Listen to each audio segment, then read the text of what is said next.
Welcome to the 10th edition of Before the Battle. I'm Nick Baldwin, your host for today, and as always, joining me on the panel tonight is the man behind BestFightPicks.com. Please welcome Daniel Levi back to Before the Battle. Daniel, how's it going, man? It's going great, man. How's it going, Nick? Not too bad at all. Now, joining me for the first time on this extra edition of the show is a writer for MMAOddsBreaker.com and the host of the MMA Analysis. Please welcome Brad Taschuk to Before the Battle. Brad, how's it going? Good, Nick. How are you doing, man? Not too bad at all. Glad to have you on the show for the first time. Now, obviously, there is no UFC card, and that's usually what we talk about, of course. Before the Battle is a pre-UFC fight show. Go Paulo was unable to make it, so we, of course, contacted Brad Taschuk on about a minute's notice, and he was available. So here we are, and we're going to be talking about, this is a big MMA weekend coming up, of course. We have Titan FC 35, we have WSOF 23, and we have Bellator Dynamite, the big card with Liam Aguirre and Tito Ortiz at the main event. Before we talk about that, we're going to talk about some big news, of course, and that's Nick Diaz being suspended for marijuana, his third time being popped for marijuana, of course. And he was suspended by the Nevada State Athletic Commission for 5 years. Now, Brad, let's start off with you. Just your thoughts on Nick Diaz being suspended for 5 years for marijuana.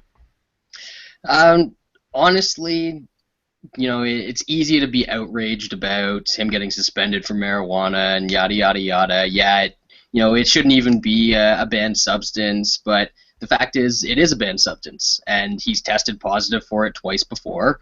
And even looking at all the stuff that his lawyer brought up, like, he had a couple tests that said he passed, and it was only the NAC test that said that he failed, and there was some sort of shenanigans going around with that one. Even with that, he didn't fill out all his pre-fight paperwork correctly. He lied on that. So this is a guy who's a repeat offender, and if it was a repeat offender for steroids or something like that, we'd all be clamoring for him to have a harsh punishment or a lifetime ban or stuff like that. Like I remember the backlash when Josh Barnett basically buried affliction by testing positive for the third time, and people wanted him banned for lifetime, for life from the sport. So just because it's something that people agree with, they want Nick Diaz to have no punishment or a lesser punishment, but he's a guy that just continues to break the rules. So he's bringing a lot of it on himself. So I don't have too much sympathy for him. Yeah, the rule's stupid, but it's still a rule. You still got to follow it until it gets changed.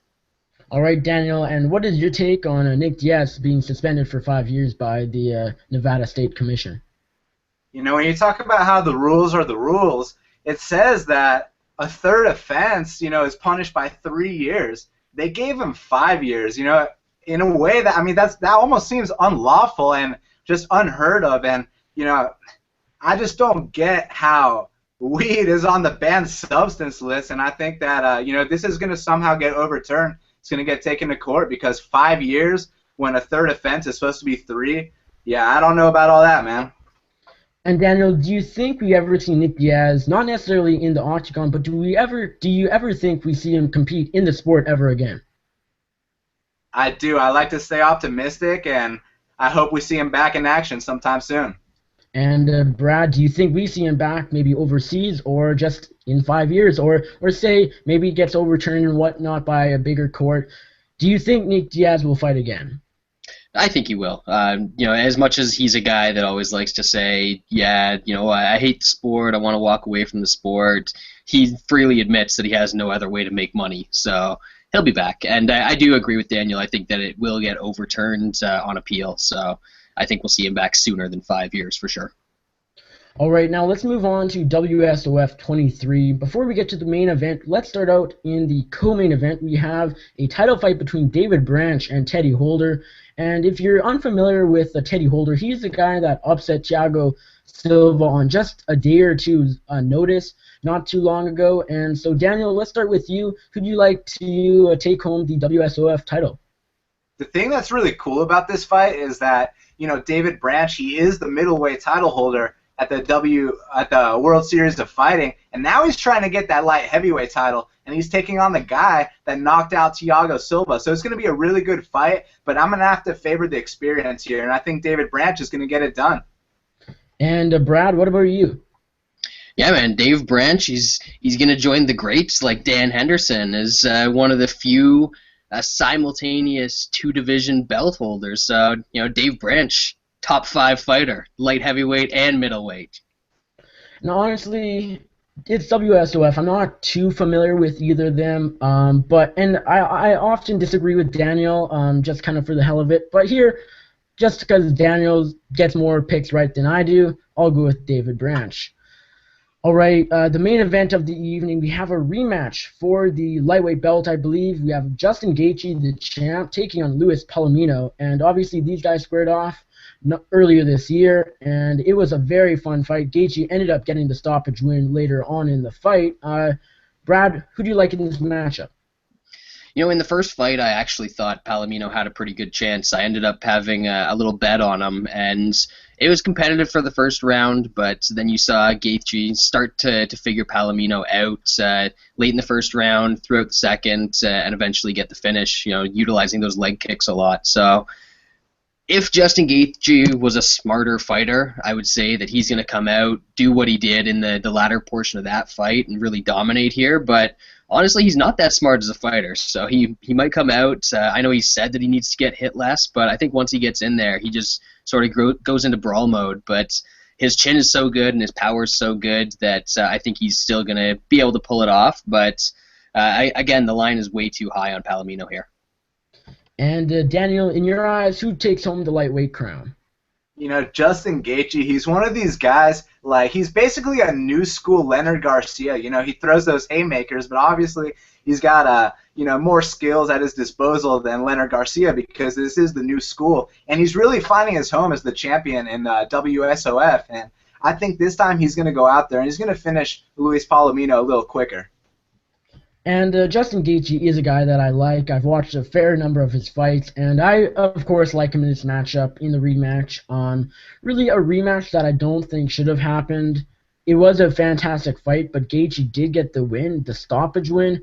But I do see where WSOF is coming from here. It will be probably another great fight, or maybe Gaethje gets it done early. I do think he stops Palomino for the second time, probably another late round stoppage.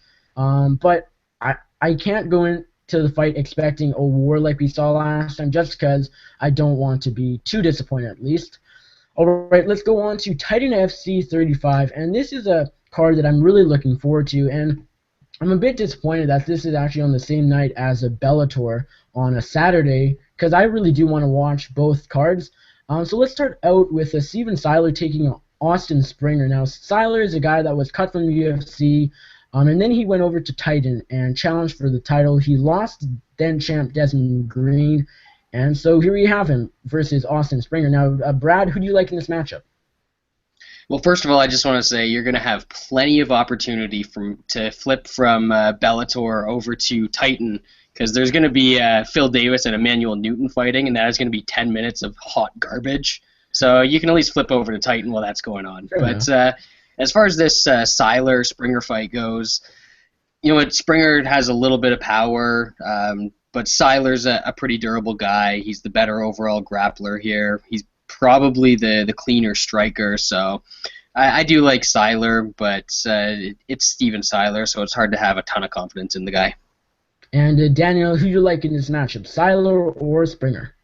I like these matchups when you get the kind of the new school, unheard of guy taking on the UFC vet. But I do think that Steven Siler has a little bit left in the tank, and I think he's going to take home the victory. I also like Steven Siler here. I think the experience will be a big factor in this fight. If Sherdog has it right, Austin Springer only has 3 pro fights, which really is not a lot at all. I don't know if that's correct or not, just going by Sherdog here, but I do like the UFC vet here, Steven Siler, to get it done. All right, the flyweight title is on the line. We have Tim Elliott defending his title against, against Felipe Efrain. That's how well I know of Felipe Efrain here. Now, Brad, who do you like to take home the flyweight belt in Titan FC 35? Felipe Efrain actually has some talent.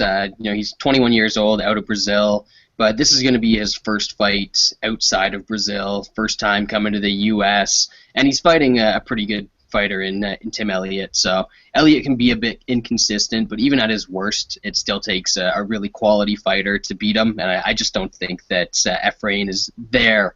So, Felipe Efrain, I think he will have some talent. We'll probably see him pop up in some bigger organizations down the road, but it's not his time yet.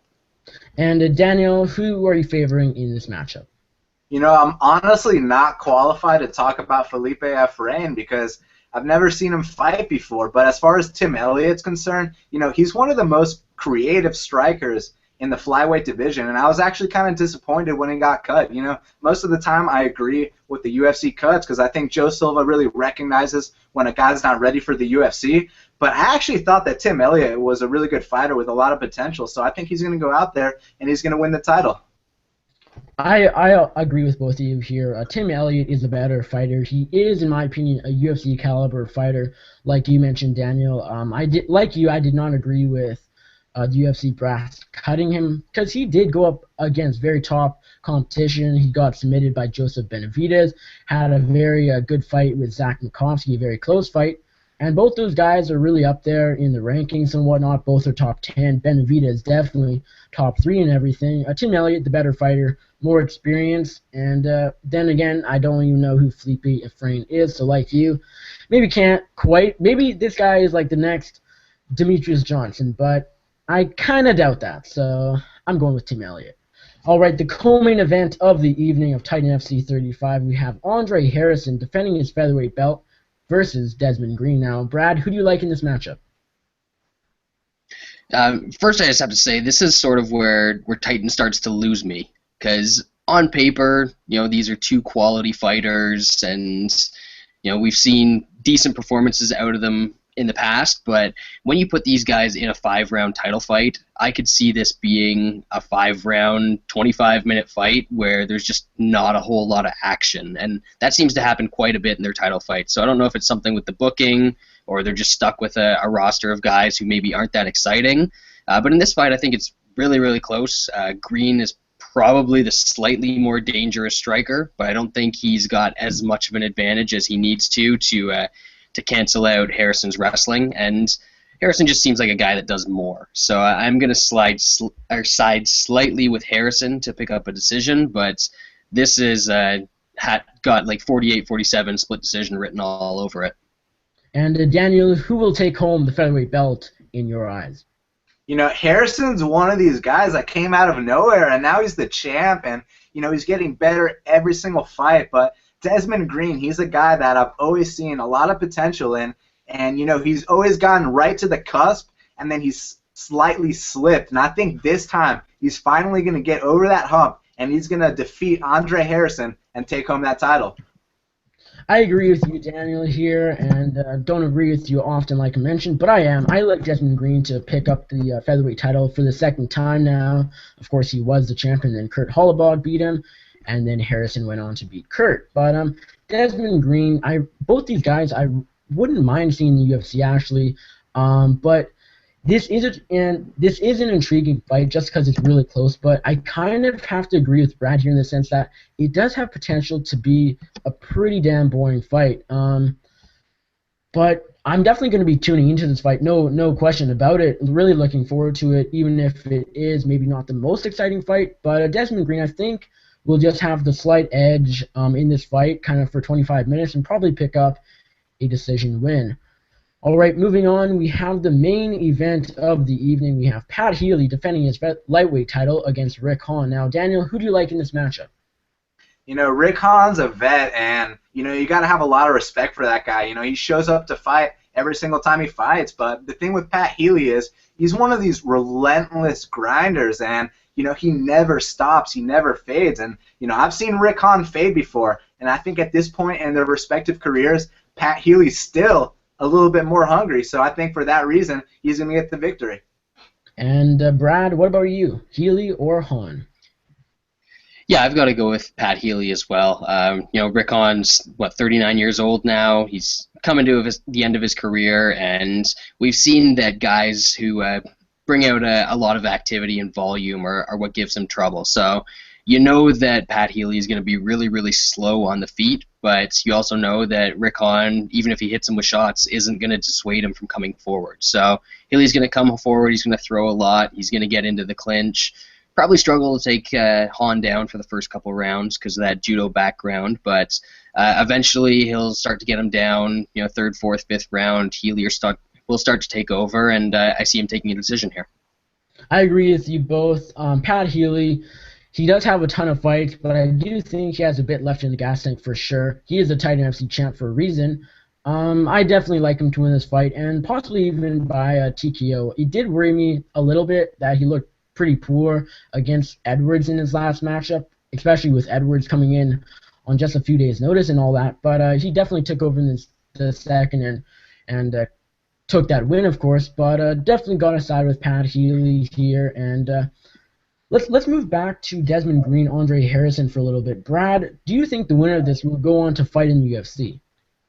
Probably. Obviously, Titan has a good relationship with the UFC. They're on UFC Fight Pass now, so yeah, I think unless it's just an absolute stinker of a fight, whoever wins probably will get that call from Sean Shelby. And Daniel, do you see the winner, whether it be Andre Harrison or Desmond Green, in the UFC after this fight? Yeah, absolutely. Honestly, I think they should both be in the UFC, win or lose. I think they're both at that level. And, Desmond Green, like I've said, man, he should have been in the UFC a while ago. And Andre Harrison, he came out of nowhere, and now he's the champ. So I think they both should be in the UFC. I agree as well. Now let's move on to Bellator Dynamite, which takes place from San Jose, California this Saturday, and it really is a fantastic card. So let's start out, and I should mention that it is like a hybrid event. It does feature glory kickboxing matches and MMA fights, of course, under the Bellator banner, and it does feature a 4-man light heavyweight tournament in one night, including Linton Vassell, King Mo, Emmanuel Newton, and a recent signee, Phil Davis. And the winner of that tournament will go on to fight the winner of Tito Ortiz and Liam McGeary for the 205-pound belt, and we'll get to that matchup in a bit. But let's start out with the King Mo taking on Linton Vassell. Now, who do you like to advance to the finals of this tournament, Daniel? It's an interesting fight. You got Linton Vassell, he's the taller guy, and King Mo, he's a wrestler with a good overhand right. And, you'd think King Mo is going to go out there and out-grapple him, but I think that, Linton Vassell, he might be a little bit hungrier at this point in his career. I'm going to go with Linton Vassell for the upset. And, Brad, who do you like, Vassell or King Mo? I like King Mo here. I think that if it stays on the feet, even though Vassell's a little bit longer, Mo's a better boxer. Obviously, you don't want him to get clipped too hard on the chin. And then if it goes to the ground, he should be able to control from top position. So I like Mo, but just before we move on, just want to mention one thing. I've heard a lot of people say they're really excited about this card, but honestly, I'm kind of excited for the Tito fight. That's a cool fight, just because it's Tito in 2015 in a title fight. But I can't really find too many fights on this card to get excited about. I really don't think it's that great a card. It's a cool idea, but the card itself isn't that great. Fair enough. Now, I like King Mo here. I think he'll probably be able to grind out a decision win to advance to the finals against the winner of Davis and Newton, but you really can't count out Linton Vassell here. I was really impressed with him when he fought Newton. Of course, he got, I believe, submitted in the 4th or 5th round, but I had him winning that fight up until then. I thought he really looked good in that fight. So I definitely, his stock raised in my eyes after that fight, despite losing that fight. And so this will be a closer fight than some people think, but I do like King Mo to get the edge here and probably take a narrow decision. Moving on, we have the second semifinal bout between Phil Davis and former title holder Emmanuel Newton. Now, Brad, who do you like in this matchup? The first guy to throw a punch. And so that's no one. Yeah, pretty much. Phil Davis will probably throw a couple kicks, so I guess I'll take him. But yeah, this fight, I definitely expect it to go the full 10 minutes, and I don't expect a lot to happen. But I'll go with Davis because Bellator doesn't want to have King Mo and Emmanuel Newton for the 74th time. And Daniel, who'd you like to take home the victory here? Possibly by a punch, 2 kicks, maybe a couple elbows. How do you think the winner of this will win? Well, before I give you my answer, I got to know something, guys. So, it's a 10-minute fight, but what happens if, one guy wins the first and another guy wins the second? They go to a third, maybe? No, the judges score it on a must decision. So Michihiro Omagawa wins by must decision. Oh, okay. It's that kind of thing going on. Yeah, that's why Davis is definitely going to win. Man, Because they're going to score for him anyways. yeah, I think you just persuaded me, Brad, because I was going to pick Newton, just like I picked Machida, and I thought Machida won, and it was in Brazil, and they still gave it to Phil Davis. So, Phil Davis does have, some kind of voodoo over the judges. I guess he got his karma when he fought Ryan Bader, but I'm not really sure where the cards are going to fall on this one. I want to lean towards Emmanuel Newton. He is the former Bellator champ, and I'm going to go out on a limb and say he knocks him out with a spinning back fist. So not a kick. Interesting. Now, I got Phil Davis here. I think he just probably grinds out a decision. Again, probably a fairly boring fight. Wouldn't mind if this is like an all-out war, but probably shouldn't be going into this fight with high expectations at all. But again, I got to go with Phil Davis, and then of course King Mo in the finals. And I will add that I think Phil Davis will win the entire tournament. Now, Daniel, I know it's kind of tough to predict the winner of the tournament, but if you had to, who are you picking? Emmanuel Newton. All right, and we'll get to Tito Ortiz and McGeary later on, and we'll see who in your eyes the next 205-pound champ is. And Brad, who do you think wins the tourney if you have to pick? I think it's probably going to be Phil Davis. I agree with you there, Phil Davis. I think probably all three of them, no matter who he fights, he just grinds out a decision and goes on to fight the winner of that fight coming up. Now, we have a women's featherweight fight. It's actually a glory fight between Carrie Melendez and this is Gilbert Melendez's wife, correct? Yeah. So she's taking on Hadley Griffith, and I don't know anything about Hadley here, and I only know Melendez because of Gilbert. But Brad, who do you like in this matchup? I have literally no idea. This will definitely be one of those fights where I'm flipping back to Titan. And Daniel, what about you? Titan, WSOF, replay, or Bellator?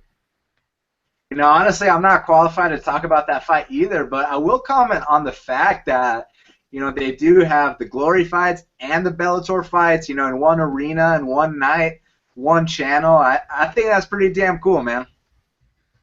And I'll just go Melendez because Gilbert Melendez is a pretty good fighter, but again, have really no idea now. Let's see what other fight we can talk about. We got Josh Thompson, who just got cut from the UFC, taking on Mike, and I can't pronounce anything, so I'll go for a Bronzolis.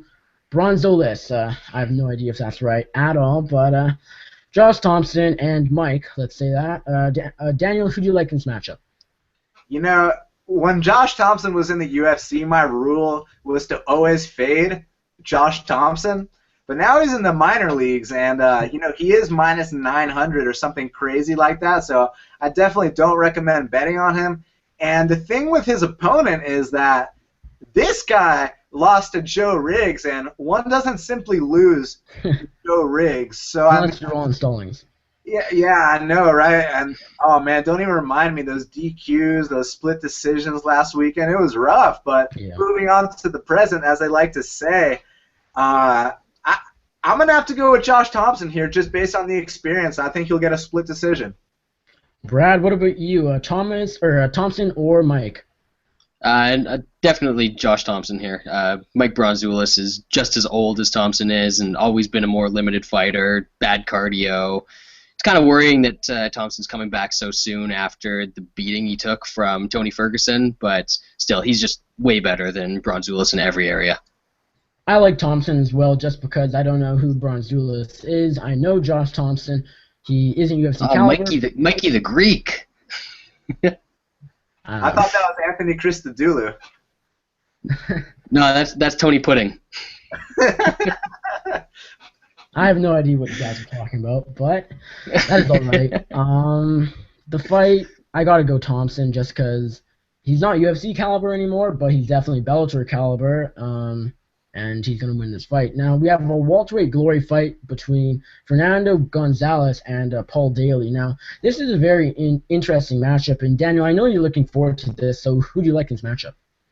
Nick, this is so funny and interesting and intriguing because the winner of this fight gets to fight Andrei Koreshkov for the Bellator welterweight title in MMA, but these guys are duking it out in kickboxing. Now, in conventional wisdom, when you fight Paul Daly, you don't stand and bang with Paul Daly. And this guy basically has to get a title shot in MMA by standing and banging with Paul Daly. But at the same token, if you're a gambling man, you know, he currently is sitting at plus 415. And we all know Paul Daly's on the decline. The chin doesn't recover, and even though he's never truly been knocked out, actually, take that back, my boy Nick Diaz, free Nick Diaz, might I add that? You know, he took care of business with Paul Daly. But aside from that, Paul Daly, you know, he puts people down with his left hook. And Fernando Gonzalez, he's been coming out there out of nowhere, and he's been beating guys that are well known, you know, in terms of as far as Bellator is concerned. So if this was MMA, I would go with Fernando Gonzalez. But due to the fact that it is in kickboxing, I'm going to have to lean towards Paul Daly. But if you're going to be a betting man in this situation, you got to go with the underdog here. And Brad, do you got Daly or do you got Gonzalez? I've got to go with Paul Daly here. So as Daniel said, you know, it's weird the way they're doing this. I think it's pretty obvious that they're doing this to try and get Daly to a title shot because that's a more marketable fight than Fernando Gonzalez. Because really, who is Fernando Gonzalez? Yeah, this is we've got a hashtag that we came up with on the MMA Analysis for stuff like this, and the hashtag goes, "That's so Bellator." Exactly, Bellator logic. That's all it is. And it still boggles my mind that the winner of this fight is challenging for the MMA belt, but they're fighting in glory rules and whatnot. Makes no sense, but Bellator logic. I don't know the other guy, so I'm going Paul Daly, and you guys are as well, so I'll trust you on that one. All right, moving on, we have a Glory Light Heavyweight title fight between Saulo Cavallari and Zach, correct me if I'm wrong, Macassa. Daniel, who do you like in this matchup? You know, this is another one of those fights where I'm honestly not qualified to talk about it, but what I do know is that every single time you watch Glory, especially at that weight class, these two are going to go in there, and they're going to thrill until one guy goes down. And when you talk about a tournament, you know, it just puts more on the line, and that's the kind of thing that the fans like to see. So I'm very excited for this matchup, Nick. And Brad, who do you like in this matchup? You know, Saulo Calamari, he already knocked out Zach Muikasa Sukasa. I think they fought about a year ago. He knocked him out with a head kick in the third round. So I think he's overall the more skilled kickboxer. He's probably going to win here again, but Zach Muikasa has some serious power. If you haven't seen anything from him, go look at him basically end Pat Barry's combat sports career, and you'll see the kind of power that the guy has. So he's an entertaining guy to watch. It should be a fun fight, but I think that Cavallari is going to retain. And I honestly have never heard of either of these guys. Probably shouldn't be breaking down or either picking a fighter at all, but I'll go Saulo Cavallari because his name is easier to pronounce. All right, moving on, we have the main event of the evening. I don't think I missed anything, so we have Liam McGeary defending his light heavyweight title against Tito Ortiz in 2015. Now, Daniel, who'd you like to take home the 205-pound belt? This fight is interesting on so many levels. Obviously, you got the fact that it is Tito Ortiz fighting for a championship in 2015, but also the style matchup is very intriguing because with Liam McGeary, he's the kind of guy that he likes to be on his back because, you know, he's very long. He likes to go for triangles. He likes to go for arm bars. And then you got Tito Ortiz, who likes to be on top, and he likes his ground and pound. He likes his elbows. Back in the day, Tito Ortiz was considered to be the best ground and pound guy in the game. And now Liam McGeary, you know, you don't see a big guy going for submissions off his back that often, especially at 205 pounds. So this is such an intriguing matchup.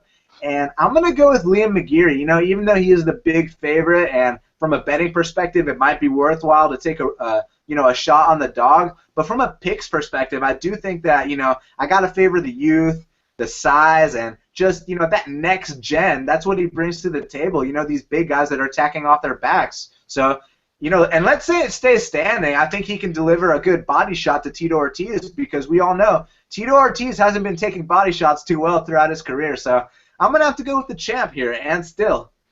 And Brad, I can't even remember if I asked you. I don't think I did. McGeary or Tito Ortiz?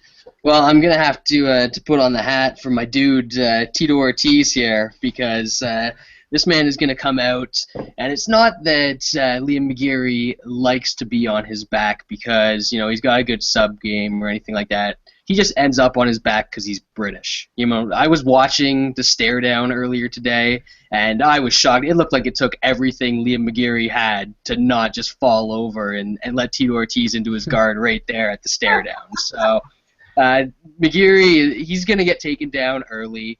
I think that he's so aggressive from his back. He's going to go for triangles. He's going to go for arm bars, stuff like that. Tito's a good grappler. He's going to be able to take those opportunities, pass the guard. Maybe he's going to get into a dominant position and stop McGeary early with a sub or some ground and pound. But eventually, I think his problem is going to be that he just can't keep up the pace that McGeary can keep. So I'm hoping for Tito early, but I'm thinking it's going to be McGeary, third, fourth round, something like that. Tito Ortiz as the champion in the second biggest MMA organization in 2015 would be pretty unbelievable, but I gotta favor Liam McGeary here, just because he's really younger, of course, and like Brad brought up a bunch of good points. Obviously, Tito Ortiz is gonna take him down. McGeary's gonna be aggressive and look for submissions. Will he get it? That's the question. And it's a 5-round fight. I think in 25 minutes, I think McGeary will be able to get a hold of something and probably lock up a submission win later on to retain his light heavyweight belt. All right, so let's go through our counter-move teams. Now, let's start out with WSOF. Daniel, who are your 5 fighters on your WSOF counter-move team? You're going to have to give me a second on the WSOF, but I will tell you my Bellator one real quick. Go ahead. You ready for it? We are. So we got Liam McGeary, Linton Vassell, Emmanuel Newton. We're going to throw in Tito Ortiz. I know I'm going to put both guys in there because, I think that Tito Ortiz is going to be scoring the elbows from the top, and I think that Liam McGeary, if I'm not mistaken, they count those submission attempts, so I'm going to put him in there, and then I'm going to put Josh Thompson to close out the show. And Brad, who is your Bellator or WSOF team? Whoever you have up. I've got Bellator up right now. Josh Thompson, Phil Davis, Mo Lawal, just because you get 5,100 and 5,300 on guys that I think are going to have 2 fights in the same night. Linton Vassell, because you're running low on funds at that point, and I think he's going to do more in his fight than Emmanuel Newton. And then cap it all off, the dude, Tito Ortiz, bringing it home for the win. All right, and my counter-move team for Bellator is Phil Davis, who I think will fight twice in the night. We got Josh Thompson. We got Tito Ortiz just because he's a dog and I could fit him in. Linton Vassell, and it pains me to say this, but Francis Carmont. All right, Daniel, do you have your WSOF team up, or Brad, do you? I do, and right, I'm going to go with the champion, Justin Gaethje, the prospect, Timur Valiev, the champion, David Branch, UFC vet, Brian Foster, and UFC vet, Clifford Starks. All right, and Brad, do you have your team up? And if so, go ahead. I do, and actually it's the exact same team as Daniel, so probably going to have to change something around here. Maybe throw Luis Palomino in instead of Clifford Starks, because hopefully those guys are just going to throw bombs for a couple rounds before Gaethje gets him out of there. All right, and I got, let's see, the champ, Justin Gaethje. I got Clifford Starks. I got Dave Branch. I got Ben Fodor. And just because he might score a few points early on, I got Luis Palomino. Don't typically put 2 guys fighting each other on my team, of course, because most of the time that doesn't make any sense. But hopefully these guys throw bombs like they did last time and both pick up a pretty good amount of points. So I think that's about it. We talked about Nick Diaz, went through WSOF, Titan, Bellator. Daniel, before we get to the shoutouts and end this show up, anything else to add about any promotion, any fights coming up, anything? Yeah, I mean, the fans got to tune in because it's not often that we get a kickboxing match and an MMA match in the same arena on the same night on the same channel. So, it's truly historic, and I think everybody's got to tune in. And Brad, anything to add before we wrap this up? Not a whole lot. Just should be hopefully with all the different cards we've got, because there's RFA on Friday as well. We should get some good fights out of it. So I'm just gonna sit back, watch some MMA, and enjoy myself. And I should add, we're not gonna break it down or anything, but obviously we have Bama 22 on Saturday afternoon over Tom in Duquesnoy. And that. Yeah, Tom Duquesnoy taking on Brendan Loughnane for the featherweight title. That was going to be a really fun fight. And obviously I'll talk about it in a bit, but we are covering that, my website and everything, and that's going to be a great card. So I believe there's a stream, I believe on the Lonsdale Facebook account. You'll be able to watch those fights. So definitely tune in during the afternoon. Should be a good afternoon of fights before we got Bellator and Titan, of course. Now, I'd really like to thank both of you, of course, for coming on. Now, Brad, let's start with you. Just anything to plug, any shout-outs, what's coming up, and where can we find you on the Twitter? Actually, just on that Bama card, I was looking on the Tapology page for it, and it says that the U.S. broadcast is going to be on Spike TV. So I'm not sure how they're going to do that, but if they air that on Spike in the afternoon or something before going over to Bellator, that would be pretty sweet. But as far as Twitter goes, you can find me at Brad Taschuk. I think it's somewhere down like right in this area. And no, not there. Well, pretend like it was there, all right? Yeah. It's in white letters. Yeah, exactly. And my writing, all that sort of stuff at MMAoddsbreaker.com. Listen to the MMA analysis, most entertaining MMA podcast you will listen to. And that's about it. Thanks for having me on, guys. No worries at all. Now, Daniel, obviously, bestfightpicks.com. Where can we sign up for that? Follow you on Twitter and anything else? Yeah, absolutely. Thank you again. And, my podcast, Half the Battle, go to soundcloud.com/bestfightpicks to subscribe to Half the Battle. Obviously, the Best Fight Picks channel on YouTube. Got Half the Battle up there. I had a very good talk with CR Bahadurzada, with Louis Smolka. I'm only growing from here, guys, and you guys are going to like what's coming up next. And then, obviously, still doing Flying with Best Fight Picks with my man Flying Brian every single fight week. And my man Brad Taschuk, you got to come on Half the Battle sometime. Yeah, I know. You need to stop recording in Friday afternoons, man. We recorded at 1 a.m. last time. There we go. We're going to modify our schedule for you, my man. Absolutely. That's what I like to hear. Hell yeah. So, and follow me on Twitter at Best Fight Picks. All right, you can follow me on Twitter, of course, at NickUFC. Check out my website, MMAJR.co. There is no UFC this weekend, of course. Lots of great MMA. We don't cover any promotions like Titan or WSOF or Bellator quite yet. That's kind of in the works, possibly in the future. We are covering Bama. Two of our writers, Aaron O'Brien and John King, will both be cage-side at Bama 22. So we'll have lots of coverage, pre-fight, post-fight coverage, and interviews, of course, for your listening pleasure and all that. So check out MMAjunior.co for your best Bama coverage. UFC coverage, of course, next week. We have Josh Barnett, Roy Nelson. I think that's about it. Oh, and check out my weekly podcast. Of course, I host that with John King every week. Drops every Wednesday, called MMA Junior Radio. We talk UFC events, we talk MMA news, and we have guests on every show. So this past week, we had UFC welterweight contender Hector Lombard, ex-UFC fighter Mike Biggie Rhodes on the show, who takes on Ryan Machon in the main event of Prestige FC1 next month. And we had a Brendan Loughnane, who, like we mentioned, takes on Tom Duquesnoy this weekend in the main event of Bama 22. One more thing to add, I just partnered with Eat Like a Champ, which is a company owned by the California Kid himself, Uriah Faber, and Team Alpha Male fighter Adam Corrigan. So really exciting news for me there. Adam Corrigan will be writing nutrition articles all about fitness, nutrition, weekly for my website, and you can go sign up for their membership. Eat Like a Champ should add that it's a nutrition and fitness membership program. So you sign up, they send you tips, recipes, challenges, and all that good stuff if you want to get in shape and all that. And use the promo code MMA Junior for 33% off a 6-month membership. I think that's about it. So once again, thanks to you guys for coming on, and enjoy the fights.